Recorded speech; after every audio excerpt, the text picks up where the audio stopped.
எண்ணெயில் போட்டாலும் உதிராமல் ரொம்ப சாஃப்டாகவும் ரொம்ப டேஸ்ட்டாகவும் இருக்கக்கூடிய அதிரசம் எப்படி செய்கிறதுன்றதை இந்த வீடியோவில் பார்ப்போம். அதுக்கு முன்னாடி நம்ம சேனலை சப்ஸ்கிரைப் பண்ணாதவங்க சப்ஸ்கிரைப் பண்ணுங்கள், பக்கத்தில் இருக்க பெல் ஐக்கானையும் ப்ரெஸ் பண்ணுங்கள்.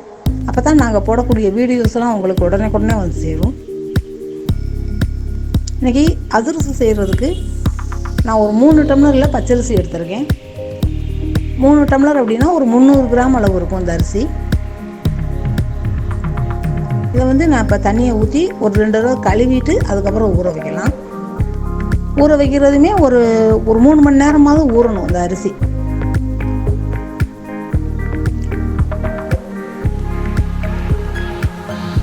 நல்லா இப்போ ஊறி இருக்குது இந்த அரிசியும். இதை ஒரு 3 மணி நேரம் ஊறிடுச்சு.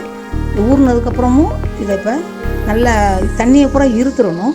ஒரு தட்டு மாதிரி எடுத்துக்கோங்க, அதில் ஒரு துணியை போட்டுருங்க. துணி நல்லா தண்ணி உறிஞ்சிற துணியாக இருக்கணும்.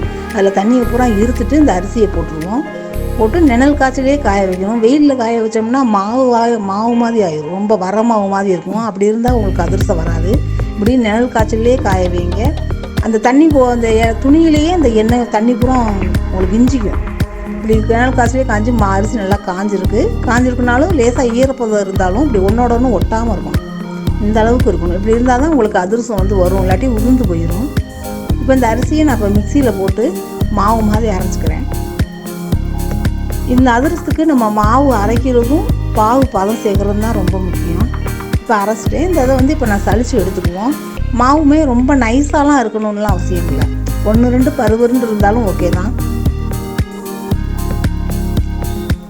இந்த அளவுக்கு நல்லா சலிச்சிடுவோம்.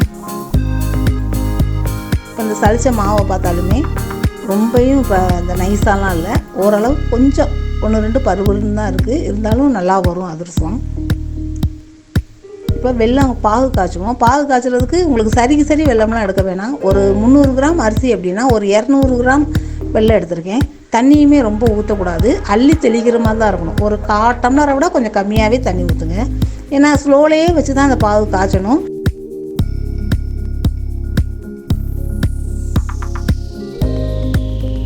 வெல்லம் ஊற நல்லா கரைஞ்சிருச்சு. கரைஞ்சி அப்படியே எல்லாம் பாகு வரட்டும். இன்னும் கொஞ்சம் கரைஞ்சிக்கு இருக்கட்டும். இப்போ மாவு சேர்த்துருவோம். இந்த மாவில் நான் 1 ஸ்பூன் சுக்கு சேர்த்துருக்கேன், 1 ஸ்பூன் எள்ளு சேர்த்துருக்கேன். எல்லையுமே வறுத்து தான் போட்டிருக்கேன். 1 துளி உப்பு சேர்த்துருக்கேன். எல்லாத்தையும் நல்லா ஒன்றா மிக்ஸ் பண்ணி விட்டுருங்க. இப்போ பாவு காஞ்சிக்கிட்டு இருக்கு. அந்த பாவுமே பார்த்திங்கன்னா ரொம்ப தண்ணி ஊற்றிட்டோம்னா உங்களுக்கு அதிரசம் வராது. இந்த அளவுக்கு வெல்லம் கரைஞ்சி ஒரு கொதிக்கு வச்சா போதும். இப்போ தண்ணியில் விட்டு பாருங்கள், நல்லா வெல்லம் கரையாமல் இருக்கணும். இப்போ அந்த வெல்லத்தை வடிகட்டி இந்த மாவில் கலந்துருவோம்.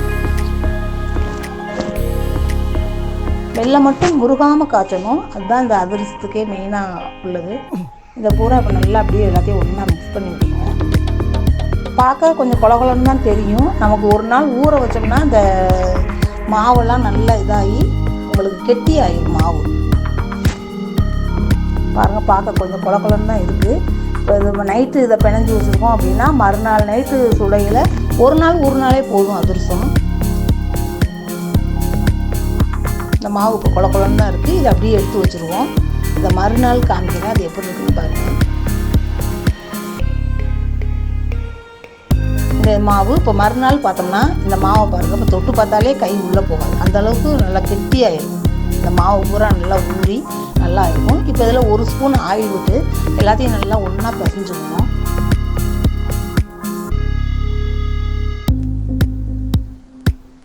இது வெறும் வாயிலே சாப்பிட்றதுக்கு மாவு அவ்வளவு நல்லாயிருக்கும்.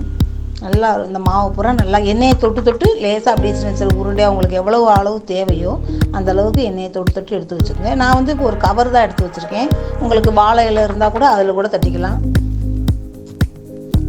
லேசாக அப்படி தட்டி எண்ணெயை தொட்டு எல்லாருமே செய்யுங்க. இப்போ எண்ணெய் காஞ்சதுக்கப்புறம் லேசாக 1 துளி மட்டும் எடுத்து போட்டு பாருங்கள் உதிருதா என்ன அப்படின்னு. உதிரலை அப்படின்னா உங்களுக்கு அப்படியே போட்டுக்கலாம்.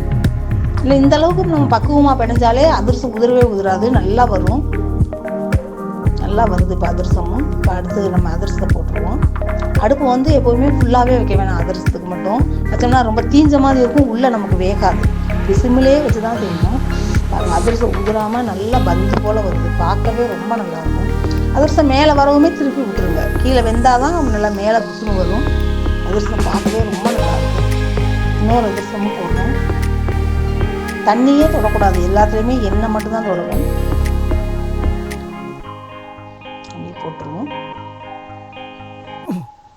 இந்த அதிரச மாவு மிச்சம் இருந்தாலும் நம்ம ஃப்ரிட்ஜில் வச்சுக்கலாம். ஒரு 2 மாதம்னாலும் இந்த மாவு கெடாது. ரொம்ப சாஃப்டாக இருக்கும். மேலே வரையில் திருப்பி விடுங்க, உள்ள ஊற நல்லா வெந்திருக்கும்.